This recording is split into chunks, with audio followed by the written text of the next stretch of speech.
Shalom, blessed souls. This is Dun Matook, and I'm here with Blessed Noah, son of Noah RW, and we'd like to give you a little bit of a taste of what it is when a Ben Yisrael, myself, a Jew, Hebrew, whatever you want to call me, I know what to call myself, Dun Matook, learns with the Blessed Ben Noah, son of Noah, descendant of Noah RW. And I'd like to preface with the following juicy teaching. The first letter in the Hebrew Torah, Old Testament as some would call it, is a base.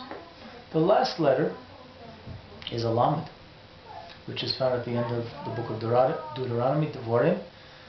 A base and a lamed, if we invert it into lamed and a base, spells the word leiv. So in the first five books of Moses, you'll find a heartbeat.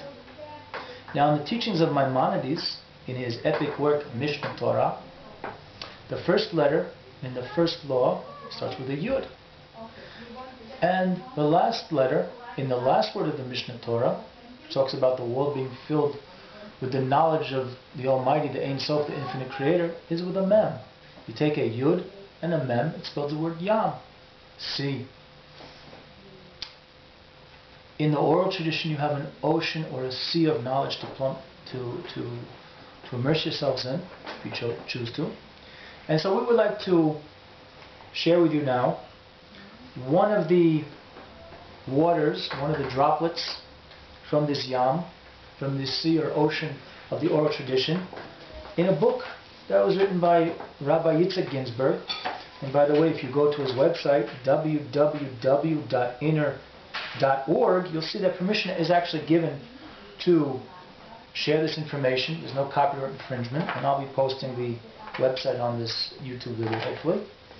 And I heartily suggest that you check out this book. So, RW, why don't you read a little, and I'll give a little feedback, and for the next couple of minutes, hopefully those who are watching this can have some benefit from it.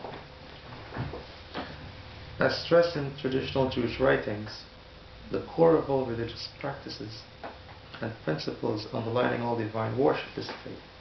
It's true. And when we talk about traditional Jewish writings, we're talking about the oral tradition and the written tradition, which most people are more familiar with, which is, again, the five books of Moses, the holy writings like Proverbs and Psalms, Ecclesiastes, of course the prophets. And faith. I just want to mention something about faith. Faith in Hebrew is called emunah, which is connected to the word of imun, or which is connected to the idea of craft, or uman, a craftsman. So faith is not something which is an ethereal spiritual experience. It's actually something that we have to try to refine and elevate from one day to the next.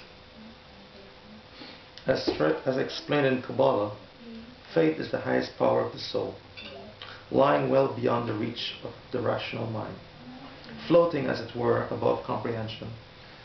I think that's something that we can consider, that many aspects of our life are permeated with this floating experience, whether it be of the rational mind or otherwise, because we have faith every time we inhale oxygen that it will be that which will sustain and nourish us. We put food in our mouth and we drink our drinks, and we have faith that our stomach will digest it.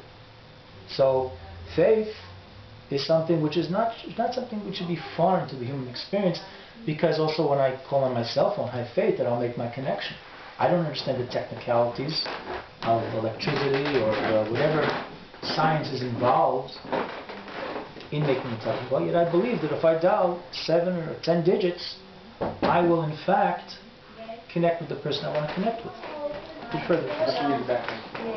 Although the most fundamental of the benign commandment is the prohibition of the worship of other gods, the question must still be raised whether B'nai Noah are actually required to believe in God.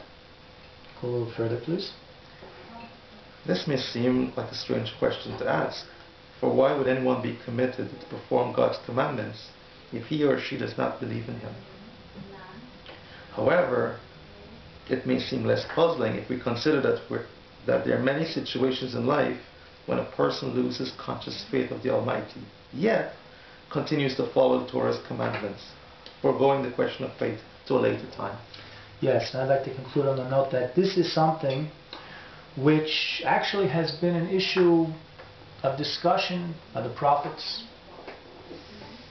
and is taken up as at length, I should say, in the